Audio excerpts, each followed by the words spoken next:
বলছি কি আরবানায় থাকতে গেলে সত্যিই নাকি যোগ্যতা লাগে? হ্যাঁ, যোগ্যতা তো অবশ্যই লাগে, পয়সা লাগে। এছাড়া পয়সা তো অনেকে অনেকভাবেই রোজগার করে, ভালো খারাপ এটা ওটা। তা শুধু পয়সা পয়সা ছাড়া আর যোগ্যতা? আরবানায় যারা থাকে না, তাদের তার মানে কোনো যোগ্যতা নেই, আবার বড় বড় যোগ্যতা আছে। আরে বাপরে বাপ, জটিল ব্যাপার।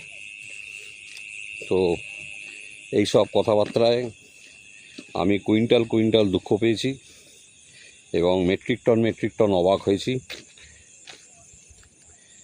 যাই হোক, এখন তো দুঃখ আর অবাক হওয়ার পালা, দুঃখ পাওয়ার এবং অবাক হওয়ার পালা। কি বলবো আর।